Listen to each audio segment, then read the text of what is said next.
The movie has a double meeting pressure. He's analyzing the barometric pressure to determine if there's going to be a storm, and he's also got a lot of pressure on his shoulders. Imagine telling people this film's about the most important battle that helps win World War II, but really it's about a meteorologist. I was noticing, because my theater has Dolby Atmos speakers, I was noticing sound from above me, which was really cool. Like the weather balloons you could hear from above you, even like lightning you could hear from above you. Really good sound effects. And they even asked Eisenhower, it's a famous quote, like, how did we win this war? And he said, because we had better meteorologists than Germany.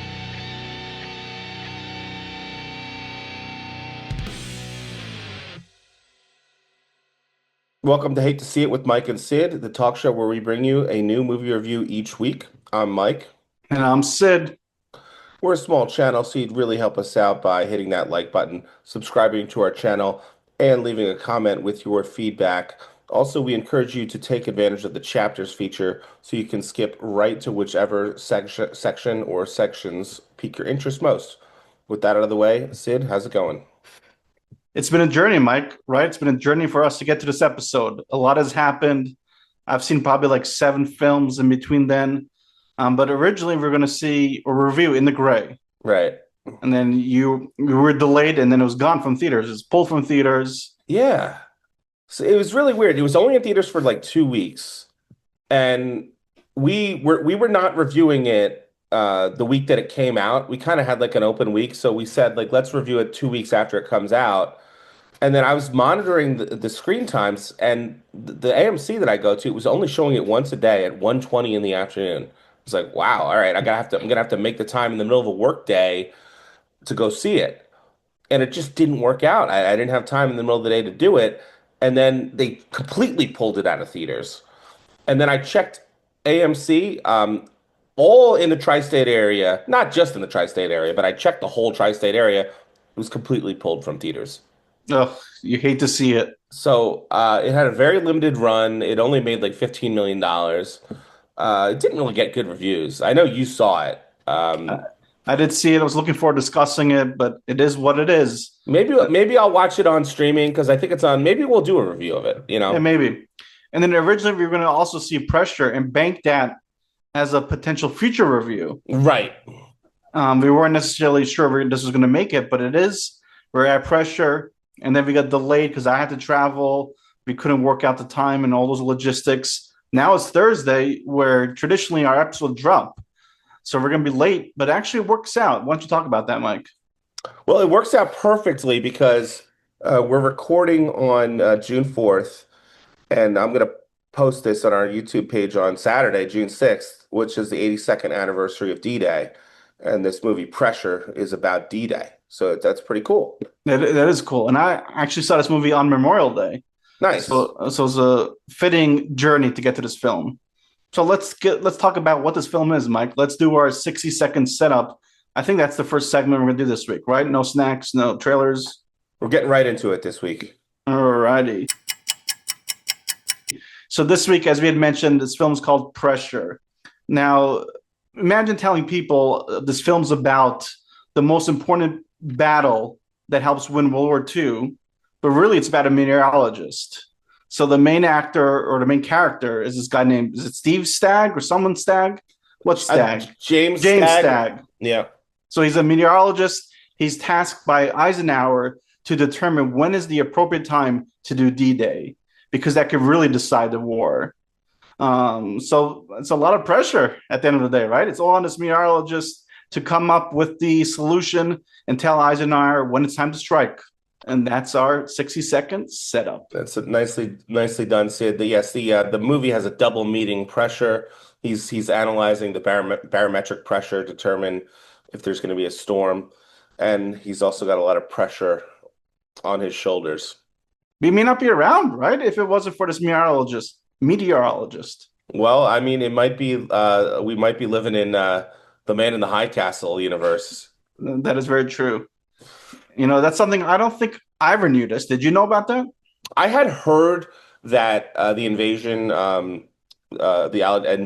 occupied Europe had been delayed by one day because of weather, but I certainly didn't know the whole backstory behind that. Cool. So let's get right into it. Let's get right into our next segment, which I think it's our hate to see it. We're going right into hate to see it um, this week, and my first hate to see it is this is a movie about weather. I actually wish there was a little bit more weather in it. Now, the movie doesn't have a very long runtime. It's only about an hour and 40 minutes. The subject matter is potentially a bit dry, a bit boring.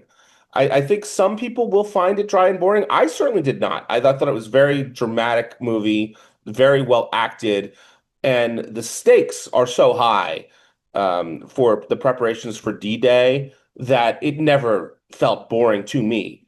But even in the movie, there's a couple jokes about the weather being boring. But it's interesting. The movie doesn't go too deep into explaining the science behind weather. There's this debate between Stagg, the meteorologist, and this colonel, played by Chris Messina. Do you remember what his name was? It was I forget his name. I'm Colonel. terrible It was names. either Crick or Frick. Oh yeah, you're right. Something Was like it that. Crick? I think it It was might be Crick. Crick. Yeah. Colonel Crick. And so Crick was Eisenhower's main meteorologist beforehand, and then Stagg comes in at the recommendation of Churchill, and they butt heads through most of the movie. And And Crick, Stagg was Scottish. I forget, or Irish. What was he? yeah, he was I believe he was Scottish, yes. Scottish. Yeah. Big difference. Yeah, but he's not from either the Highlands or the Lowlands. That's true. He's You from the remember that? Midlands. No, there's no Middlelands. But so Crick uses this his methodology is he uses historical data. So he's like, okay, the weather here, all the conditions on 1919 were like this, and right now we're dealing with very similar conditions, so here's what's going to happen. Yeah. And Frick says, like, no, you got to actually measure the data. We actually got to get real readings. You can't rely on historical data Past. like Yeah. that. So that's like the dispute. But other than that, they don't really go into the science of weather. And I don't want like a ton of it, but we're all here. We all know what this movie's about. True. It's Weather. about weather. So I think the movie could have just used like a 3-minute scene where Stagg just shows off, gives us like a 3-minute lesson on barometric pressure. And we don't really get that scene in this movie. In fact, a couple times when he's talking to Eisenhower, Eisenhower's like, "Look, I don't want you to talk about the science. I just want your opinion."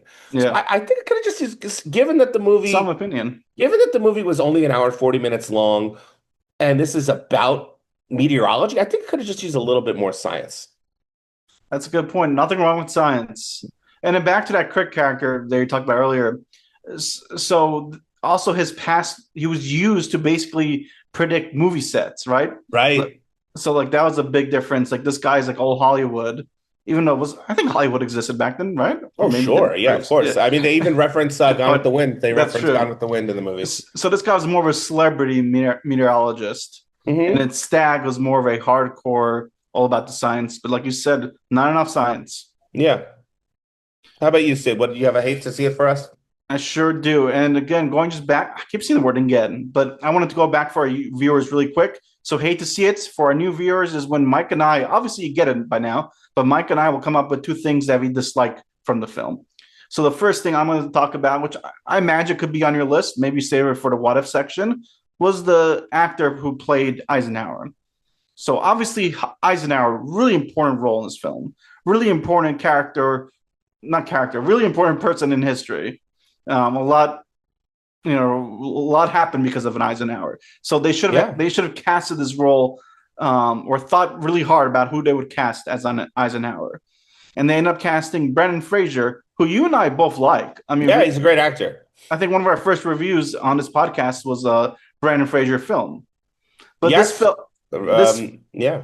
the what was it called? It was called Rental Family. the Rental Family. Yes, It's a great but this movie. felt great movie. But this felt more like Brandon Fraser than Eisenhower. I was getting a lot of Brandon Fraser vibes and not enough Eisenhower vibes. I wanted the character to be more distinct because obviously you and I were not alive when Eisenhower was alive. So it would have been nicer to see a better portrayal because I don't think Brandon Fraser did a really good job as Eisenhower. Okay, so that's very interesting, Sid. So my second hate to see it is exactly the same. Casting mismatch. except I have a slightly different take on it. Yeah, I think there's a mismatch here. Uh, Brendan Fraser does not look like Eisenhower. Correct. He does it. He doesn't have the stature of Eisenhower, and he doesn't sound like Eisenhower. And he's So, not imposing as him. and he's not as imposing. Uh, at first, for me, it was off-putting. I did get used to it. I thought his performance was good. I thought he put in a good acting performance. And, I've seen a lot of World War II movies, and I'm sure you have too. Yep. I cannot think of any definitive Dwight Eisenhower performance in any World War II movie. So I don't know if it's been done before. Maybe it has. I'm not familiar with it. So I don't know why they decided to cast Brendan Fraser in this role. I'm guessing, he's hot again. He's a name people recognize to attach to the movie. We don't know what happened in the casting room. Maybe he was the best man for the job. Um, Or I maybe it's a passion project for him too. Who could be knows? a passion project. I do want to stress, for me, it's a good performance. And I also, a lot of people, when they're doing their fantasy casting for roles, they focus solely on what the character looks like, and Mm. they don't focus on how good the actor is. So I don't think it's the be all end all, whether how much an actor looks like the historical person or a fictional character for that matter. But in this case, there was quite a significant mismatch, and I do wish there was. I would like to see the definitive Eisenhower on film, and this, even though I think it's a good performance, this was not the definitive Eisenhower performance. It sure was not. It was missing the gravitas, as if that's the real word No, of it's a Eisenhower. word. Yeah, absolutely. Yeah, it was. Like I don't feel like Brandon Fraser really disappeared into this role. Like he didn't really embody Eisenhower. But again, there was nothing wrong with his performance. I was just expecting something different. Yeah. So that was my second hate to see it. Do you have which is the same as yours? Do you have Yes, it another hate to was. see it? Yeah, I mean, you did mention the stakes are obviously high, but there was not a lot of. In the beginning of the film, they kind of show. Was it a practice run where all these soldiers were dying? What was it? Yeah. But What was it's it? There was a disaster. It was a catastrophe. A lot of soldiers were killed with friendly fire. It was horrible. yeah, it was horrible. But but like besides that, I didn't really feel the stakes, even though we knew the stakes were really high. Obviously, the acting, they try to make it seem like it's going to be very important to get this weather prediction correct. Hmm. But there was not a lot of actual D-Day invasion. It seemed like a very little beach at the end, in my opinion. Also, I don't know. I just didn't have it didn't have the impact to make me feel like we could potentially lose this war. I don't know what it was for me, but it didn't feel like the stakes were as high as other films, other war movies. There wasn't again. They wanted to do the whole take of the weatherman, right? That was the whole premise behind it. But I needed some more military action as well to make the stakes feel more important, in my opinion. So I agree with you that I think that could have improved the movie. Yeah. Um, I'm gonna get actually a little bit more into that in Love to See It and also in What If. But I actually think the movie did do a very good job of making it known how high the stakes were. So I do disagree with you a little bit there, and I'll get more into that in Love to See It. And another thing I was going to add, because I followed up on this afterwards, the whole thing about his wife. So Stag's wife is giving birth. She's at the hospital, and then there's an attack that happens at the hospital, and you don't know if she survives or didn't survive. Apparently, this never even happened. Are you serious? Yes, apparently. I could be wrong, but apparently never happened. So like why are they even adding that to the film? And also I felt like there was a missed opportunity when another actress, I forget her name, who did a really good job in this film. She was in the racing film that we like as well with F1. I think F1 her name is Kerry Condon, if I recall correctly. Yeah, she was potentially. Eisenhower's aide. Yes. And she was like, let me go see if Stag's wife is alive. And she doesn't go. And I felt like that kind of was like not her character. Like I felt like her character were trying to show her being like not a badass, but I think she had it in her to go actually disagree with Eisenhower and go check up on Stag. Like if you're gonna go and talk about this thing that never happened, go all the way and have that character go out and find out what happened to Stag's wife. What you're telling me, Sid, here is I didn't know this. Did you notice at the beginning of the movie it appeared on screen, this is a true story? Yes. It didn't say based on a true Base. story. It said Mm. this is a true story. I've Interesting. never seen that before. I've always seen based on a true story because there's usually legal reasons that they're not Sure. going to claim it to be 100% true. I guess everyone's dead in this movie, so I guess no one's going to sue him. Yep. But so I was of the impression that this was as historically accurate as possible. Now you're telling me that this aspect, which was very dramatic, is not true. That's actually I'm disappointed to hear that. And maybe I'm wrong. Maybe our viewers will tell us. I don't doubt you at all, Sid. I don't doubt you at all. No worries. So I think that's it for our hate to see it, right? Yeah, So let's get right into our love to see it, which is the opposite of hate to see it, where you yeah, and I talk about two things that we loved. exactly. I can kick it off. Kick it off. My first love to see it is the sound design and the soundtrack in this movie.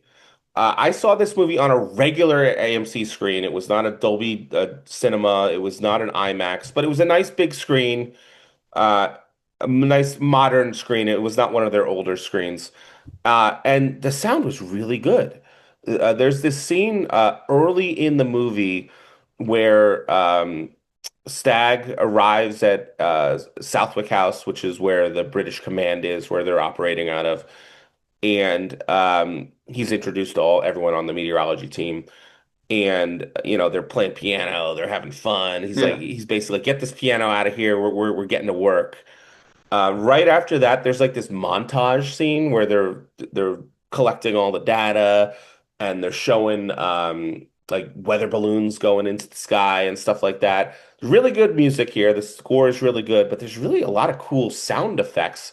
I was noticing because my theater has Dolby Atmos speakers. I was noticing sound from above me, Mm. which is really cool. Like the weather balloons you could hear from above you, even like lightning you could hear from above you. Really good sound effects. Was not expecting from like a dramatic movie like this to have such good sound.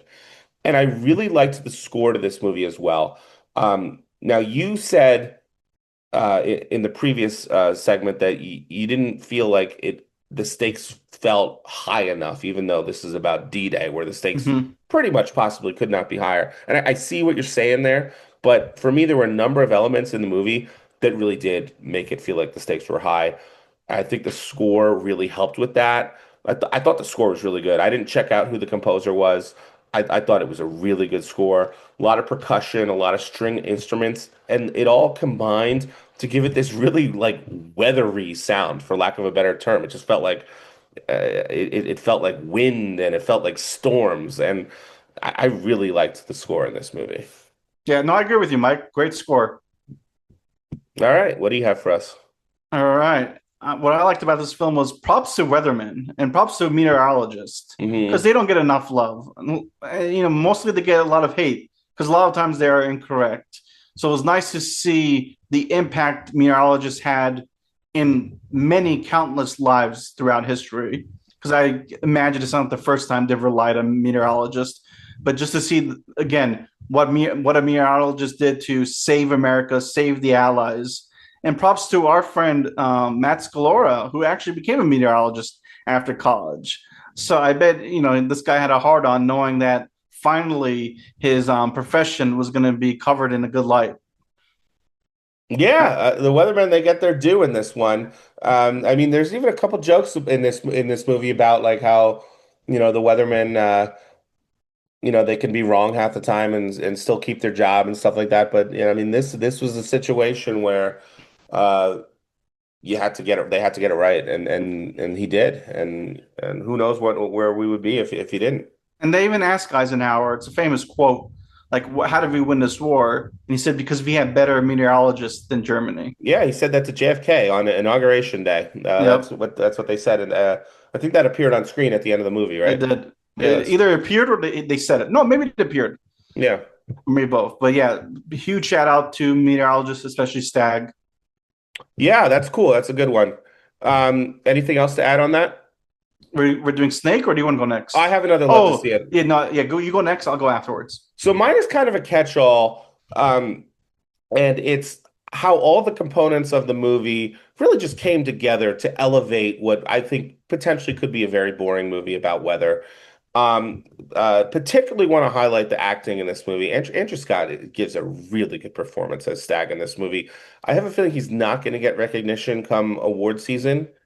He might. We'll see what happens. This is an award that he deserves a nomination Oh, for for this. sure. This was a really good acting performance. And maybe it came out too early. That's the problem that he'll have. Maybe, but I think they probably did the right thing bringing it out around Memorial Oh, of Day. course, of course. I just Just, mean for his I Oscar know, yeah, just odds. for the box office, bringing it Yes, out right in time for D-Day makes correct. a lot of sense.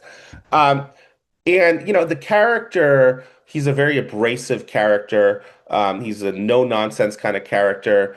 Uh, and he's kind of hard to like when you're introduced to him, but you do go to like him. They do a lot of smart things. I think the script is really good. I think the direction is really good, helping you to really be rooting for him by the middle of this movie. I really like the cinematography, even though we don't see a lot of a variety of scenery. It's really mostly based around Southwick House and the immediate surrounding area in England, but really beautiful scenery. I really like the close-up shots of the characters, of the actors. It really just shows what they're thinking and what emotions they're experiencing. I already mentioned the score. I think that is a major contributor. Um, I actually appreciated the scene of the invasion at Normandy at the end of the movie. This was not um, Saving Private Ryan. Like it was No. not close to the scale of that, but it looks like they spent some money on it, and I thought they did a good job. It was better than I was expecting. This was obviously a PG-13 movie, not an R movie, so you don't get all the gore and the blood that you have in Saving Private Ryan. But it was a very well shot, dramatic battle scene that I thought they did a good job. So I thought all of those things combined to make this a very dramatic movie about something that could potentially be boring. Well said. And I'm going to go back to my hate to see it when I said maybe the stakes. What I meant again, it was directed well, it was acted well. That whole going to the storming the beach, but to me it seemed like a little. The set piece wasn't as big. You did see a lot of little boats here and there, but it just seemed like a very small beach, in my opinion. I think Right? they definitely took some shortcuts because they Yes, didn't have the budget, but yes, I thought they did a good job of working with what they had. yeah, correct. They did. I just wish they had more of a budget to really highlight that scene, even though it's been done so much, right, so often, and that's maybe why the stakes fell a little off for me because it seemed like it was just like one guy that really was it. The one guy, everyone was dying, but one guy made it through at the end, threw a bomb, whatever it was. Yeah. Yeah, but all right. What I was trying to say, the thing that I liked actually, which you talked about, was Stag. Andrew Scott. Is it Andrew Scott? Is that the guy's name? I believe so, yes. Yeah, it is Andrew Scott. So he's personally one of my not favorite, but I really like this guy. He's one of my top actors. He But played I don't. Moriarty in the British Sherlock Yes, Holmes series. exactly. I was going to Yeah, talk so about that. I forgot about that. I've actually known him for a while because I watched that show and I like that show a lot. It's a great show. I mentioned to you in our text chain about Moriarty, and literally the next day after this film, they announced that they're going to do a spin-off of with him. Yeah, that's cool. So I'm really excited about that. But what I'm trying to say is, I don't feel like a lot of films really take advantage of him, but this one did. They really took advantage of his acting chops because he is a fantastic actor who can play many different roles. Can play his character in depth. He can be very thorough, and sometimes he's like not taken advantage of, like his acting chops. Like for example, he was in Spectre, I believe, as one of the villains, but they I didn't don't do. remember that. I don't even Yeah, remember that. he was like not Q, he was like R or something. He was something like that. But they really fucked it up. Like they didn't take advantage of his acting chops. But this film did because at the end of the day, you needed someone very believable, and you need to because again, meteorologists are really not like not attractive. I don't mean about that, but meteorologists are not like exciting people. So you really needed to have an actor who could sell us and get us behind this meteorologist, and I think he hit that a home run out of the Yeah, park. yeah, absolutely. Another movie we saw recently with him was Wake Up Dead Man, where I thought they underused him as well. Exactly. That's another example. Like this guy's better than some of the roles that they give him. Like they can give him better scripts and maybe just let him like not ad lib, but maybe just give him more free reign to do what he thinks is needed to elevate the character. This Yeah, film did. I he's a very underrated working actor in Hollywood, and I'd love to see more from him. Cool. Anything else, Mike, or did you got your? Did That's you have all one I've more? got. No, that's All all right. I've got for Love to See It. Cool. So let's get into one of our favorite segments. I think the what if segment. Yeah, this is a segment where we can talk about pretty much anything that we would want to do differently in the movie, or that might be fun to see in the movie. It could be casting, it could be rewriting the movie, whatever we want to talk about. Um, and I don't know where you want to go with on this, but I think we might, have similar interests here because we both talked about Brendan Fraser and Eisenhower, and it Yes. wasn't a perfect casting So decision. who would you cast? I don't know who I would cast. I've been really thinking about this. And like I mentioned earlier, I don't think there is a definitive um, Eisenhower on film. And I was trying to think of younger actors. I think I found an actor who could play older Eisenhower, who could play President Eisenhower. But even he, I think, is too old at this point. But Who's that? if they did it Yeah. like 20 years ago, I think he would have been perfect. He's been featured heavily in a meme recently Okay. from a movie he was in, The Truman Show. Oh, Jim Carrey. Ed Harris. Oh, Ed Harris. Sorry. I think Ed Harris could play Dwight Eisenhower. Yeah, no, I could see that. Yeah. But Jim Carrey in Truman Show? No. Yeah, well, he's the main Oh character in yeah. Truman Show. But yeah, you're right. I could see that actually. Interesting. But you know the meme I'm talking about? Yes, of course, that Harris meme. Yep, Yeah. that's a funny meme. Yeah, I think, but at this point, he's too old. It's a shame. I think they could have done it like 20 years ago. Yeah. Another one. Do you mind if I say who I would think? No, go ahead. So this is the one because of looks, but you made a good point. You don't necessarily want to cast someone because they might look like the act or the not the character, the person. But Kelsey Grammer, he's older now, but I think he kind of does look like Eisenhower. That's a good one. Yeah, that's a good, but yeah, like you said, he is He's at this point a little too old, he's a little probably. too old. Yeah, And you know what? Wouldn't it surprise me if he's actually played as Eisenhower? he could have, you Yeah, never know. it's very possible, but he's the one that came to my mind That's a good one too. just Yeah. because of the looks. And actually, he's a great actor too. He is a great actor. I'm sure he's done military films, right? He's had to. Yeah. I'm sure he's been a general at some point. So I could see him like really conflicting with Stag and fighting with Stag and showing him how important Stag's weather decisions are, predictions are. What else? Any other what ifs, Mike? Yeah, just two real kind of quick what ifs. Not casting. But what if like this movie did have like a big budget? What if we did get like a Saving Private Ryan Normandy beach invasion at the end? That would have been pretty cool. Yeah, I mean, it would have been like one of the better films of all time. Yeah.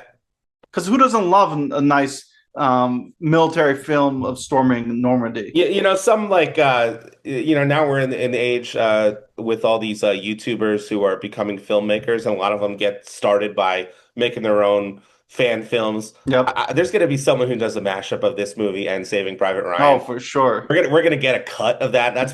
That's got to happen, right? Yeah, it has to. That'll be pretty cool. Yeah, no, that would be good. And the Yeah, go ahead.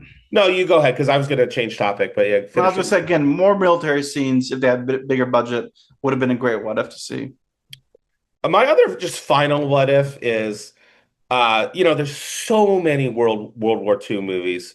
I mean, it is just one of the most overtrodden Yeah. subjects in Hollywood, but for good reason because of just how historic and how dramatic it is. But what if we had a World War II cinematic universe? We have someone who is controlling the overall vision, and it's like 20 movies, like two movies a year for 10 years. And I want to start all the way with the end of World War One. And I want some movies that are like political dramas. I want battle movies, like I want the whole gamut. Something that, and you get a number of different directors on board. You have someone who's controlling the overall vision, something that tells the entire story of World War II with same actors from movie to movie, like in one cinematic Mhm. universe. I How's mean, that not been done? how has it not been done? I mean, I don't know. Yeah, I It think you, kind. Yeah, that makes sense. They kind of did a smaller version of that with Band of Brothers. Yeah, and Clint Eastwood did a couple World War II movies. So yeah, sort of smaller versions of that have been done. But yeah, I think that would be really cool. Speaking of Band of Brothers, so what's the other one called? I forget. The one in Hawaii? I didn't see Was it that Hawaii? one. But there's two. But the original one obviously is the more famous one. But I remember we left work one day back when I was an advisor. A bunch of us went to my house. We grilled some burgers and we just marathoned the whole DVD set. We didn't even mention the actor who's in both projects. Damian Lewis, is that his Oh name? yeah, He plays Monty, he the does. British field marshal in this movie. Good performance, very good performance. Yeah, not Um, enough of him though. Not enough of him. Yeah, I would have liked to see some more from him. Yeah, because he's such a great actor as well. I just felt like they maybe again his performance was great, but I could have used a little more. Yeah, yeah, I agree. All right. So that's all I have for What If. Do you have anything else for What If? No, but good job. So that means it's time for the verdict. It is. This is This where is a we give quick our episode. quick episode. This is where we give our final thoughts and review of the movie. Sid, let's hear your verdict. Sure. All right. A movie when you first hear about the premise, you're not going to be too excited about. Again, meteorologist doesn't have a hook, but then you hear Brandon Fraser's in it, you hear Andrew Scott in it, so it piqued my interest. I was like, I got to see this film, and especially with the terror Brandon Fraser has been going on recently, I was really pumped. I thought he was going to really elevate this Eisenhower role. So as I mentioned earlier, that was kind of a draw, but that was kind of a negative. I thought he was miscasted, so that brings the score down a little. But Andrew Scott balances it out, raises the score some more. Again, like you said earlier, more weather scenes would have been preferred. If you're going to go all in, right? Go beyond the science, like you said. So that really changed my opinion of what I was going to give my opinion of the film. So at the end of the day, I would give this probably like a 3.25. So I You gotta go. You can't, no quarter fractions. You gotta go really, straight. I Yeah, thought we can. we've never done it before. Really? I don't think you can do it. I'm getting into the science. Shit. So I have to go either 3 or 3.5 then. Yeah. Oof, that's You want tough. to wait until I give my review? No, no, no. I'm gonna give it a 3 Okay. because Uh, it's not a film I'm gonna go recommend. So at the end of the day, I probably won't rewatch this film. Like it didn't have that much of an impact where I'm like, all right, let me see this film again. What did I miss? Because I don't mhm. think I missed a lot. It was enjoyable in the sense of when it came out because it came out during D-Day, like the anniversary came out. I saw it during Memorial Weekend, so it was an appropriate time to see it. Then, if it came out more later in the summer, I probably wouldn't see this film. Again, you and I decided to have this as like our backup film, right? So we weren't really necessarily too excited to go see this film. So It's true. in that sense, like it's really hard for me to give it more stars. Okay. I liked this movie better than you, Sid. There's you talk about weather scenes. There's a particular scene in this movie involving weather that I found quite moving. This was on Sunday, the Hmm. original date that was supposed to be D-Day, but they had delayed it. And everyone's at church on Sunday, and Stag, he except for Stag, and he walks over to the chapel and sees everyone worshiping and singing and stuff. And then all of a sudden, the The clouds rain. come in and the rain starts coming down, and it's very significant because Stag had said, if he was right about the weather, it was going to start raining at that time. Yes. So we knew that he was right at that time. A very moving scene, and Eisenhower comes outside and makes eye contact with Stag from a distance with one another. I thought it was maybe the best scene in the movie. Really good scene. Um, I came out of this. I really enjoyed this movie, and I came out of it like trying to think like, I mean, this feels like it should be a truly love to see it, but I don't know. I couldn't find reasons to make it not truly love to see it. So ultimately, what I think, it's not a true love to see it. It's a love to see it. I give it 4 stars. You give it 3 stars. I give it 4 stars. For me, it's just a little short of truly love to see it, just because there are so many World War II movies that it just demands to be compared to other World War II Of movies. course. And it's not quite on the level of the great World War II movies. I mean, a movie that I was comparing this one to, I don't know if you've seen it, A Darkest Hour, Of yes. with Gary Oldman, which for me is a five-star movie. I love that movie. And I mean that movie, you talk about gravitas. That movie has gravitas. For That movie sure. has brilliant screenwriting, brilliant performance, Oscar-winning performance by Gary Oldman. This movie's very good. Andrew Scott's not going to win an Oscar for this. Let's just be real. He's not going to win an Oscar. As good as the performance is, he's not going to win an Oscar for this. So it's just a little bit below some of those truly great World War II movies. But I recommend it. I think I will see it again. And because of what I mentioned about the sound design and the score, I think you should, if you're, especially if you're a World War II aficionado, you should see this in theaters. I think it's going to be a much better experience in theaters. So yeah, that's my review. Okay, well said. So what's up? What's next, Mike? What's on our agenda? Well, we're gonna have a quick turnaround on this one, right? Because we're a little bit behind schedule. You've already seen the movie. You've seen a few movies now. Masters of the Universe. That's right. I saw it last night. You'll hopefully see it this weekend. Yeah, We'll review it this weekend. It'll come out hopefully I'm next Thursday. I'm hearing it's gonna be a bomb at the box office. Not Ugh, necessarily at the critics, but yeah, it's not gonna make any money from what I'm hearing. you hate to see it, but I look You do forward to hate to see discussing it. that. Me too. All right, hey, Mike. Till next time. All right, yeah, it was fun talking about this movie with you. And I just want to make a brief comment. Since we are publishing this movie on the anniversary of D-Day, I just do want to express my gratitude for all of the soldiers who fought on that day and died to preserve our freedom. We are truly forever indebted to them. And perfectly said. But even the people, the unsung heroes, right? Like the meteorologists that people don't even think about. Absolutely. Yeah, at the end of the day with war, there's so many people involved. Everyone's crucial. Every role is important. So thank you. Well said, Sid. All right, I think that does it. Take care, guys, and see you next time. Bye.